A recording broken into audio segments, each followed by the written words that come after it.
सातारा आणि बारामती दोन्ही पवारांचे डावा आणि उजवा हात ताकद आजही फरक इतकाच, हातावरील घड्याळ नाही. उदयनराजेंना साताऱ्यात पाडणं म्हणजे सोपं नव्हतं. राजे फॅक्टर स्ट्रॉंग होता, फक्त समोरचा जास्तीचा लीडचा भेटला. श्रीनिवास पाटील व्हर्सेस उदयनराजे लागली तरच तुतारी साताऱ्यात वाजेल. उमेदवार बदलला तर गेम बदलेल. पवारांना बारामतीचीच यंत्रणा साताऱ्यात वापरावी लागेल, तेव्हा दादा फडणवीसांना रोखता येईल. नेमकं घडलंय का? लोकसभा निवडणुकांचं बिगुल वाजलंय. अशामध्येच पुन्हा एकदा सातारा चर्चेत आला.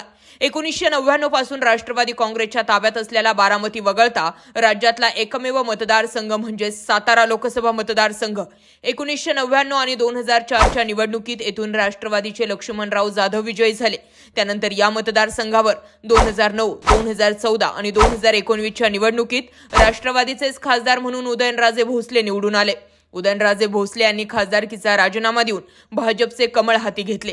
त्यामुळे रिक्त झालेल्या जागेवर झालेल्या पोटनिवडणुकीत पुन्हा राष्ट्रवादीचे श्रीनिवास पाटील निवडून आले. मोदी लाटेतही राष्ट्रवादी काँग्रेसला साथ देणारा हा मतदारसंघ. त्याचप्रमाणे 3 वेळा खासदार राहिलेले उदयनराजे भोसले यांनी पक्ष बदलताच त्यांनाही पराभवाची धूळ चाकणारा हाच मतदारसंघ. मात्र राष्ट्रवादीच्या बालेकिल्ल्यात पुन्हा एकदा शरद पवार आपला करिश्मा दाखवणार की येथे भाजपचे कमळ फुलणार, याची चर्चा होताना दिसते. उदयनराजे यांनी 2019च्या लोकसभा राष्ट्रवादीमधून लढवली आणि ते जिंकलेही. मात्र निवडून आल्यानंतर त्यांनी अवघ्या 4 महिन्यात राजीनामा दिला. त्या जागेवर पुन्हा पोटनिवडणूक लागली. राष्ट्रवादीने श्रीनिवास पाटील यांना उमेदवारी दिली. पाटील हे शरद पवार यांचे जिवलग मित्र. त्यांच्या प्रचारासाठी शरद पवार साताऱ्यात आले. सभा सुरू होती आणि अचानक धो पाऊस सुरू झाला. शरद पवार यांनी पावसाची पर्वा न करता सभा घेतली. साताऱ्याच्या याच एका प्रसंगामुळे शरद पवार यांच्याबद्दल एक सहानुभूतीची लाट निर्माण झाली. त्याचा फायदा पुढील विधानसभा निवडणुकीत झाला आणि एक हाती सत्ता मिळवण्याच्या भाजपच्या महत्वाकांक्षेवर पाणी फिरलं. सातारा जिल्ह्यात राष्ट्रवादीचे रामराजे नाईक निंबाळकर, शशिकांत शिंदे, बाळासाहेब पाटील असे शरद पवार यांचे मुख्य मोहरे होते. मात्र पक्षात झालेल्या बंडखोरीत शशिकांत शिंदे, बाळासाहेब पाटील यांनी शरद पवार यांची साथ सोडली नाही. तर रामराजे नाईक निंबाळकर आणि वाईचे आमदार मकरंद पाटील यांनी अजितदादा यांच्यासोबत जाणं पसंत केलं. तर दुसरीकडे भाजपनंही आपले हातपाय या जिल्ह्यात पसरविण्यास सुरुवात केली. 2024 सालच्या निवडणुकीतही पुन्हा एकदा राष्ट्रवादीचे श्रीनिवास पाटील विरुद्ध भाजपचे उदयनराजे अशीच लढत रंगणार असल्याचं चित्र आहे. लोकसभा पोटनिवडणुकीत श्रीनिवास पाटील यांनी लाखाच्या फरकानं उदयनराजे भोसले यांचा पराभव केला. हा पराभव भाजप नेतृत्वाच्या जिव्हारी लागला. तेव्हापासूनच भाजपने लोकसभा प्रभारी म्हणून डॉक्टर अतुल भोसले यांच्याकडे जबाबदारी देऊन मतदारसंघ बांधणीला सुरुवात केली होती. डॉक्टर अतुल भोसले यांनी प्रत्येक विधानसभा मतदारसंघात पक्षाचे मजबूत केडर तयार केले. त्याच बळावरती ते विजयाचा दावा करतायत.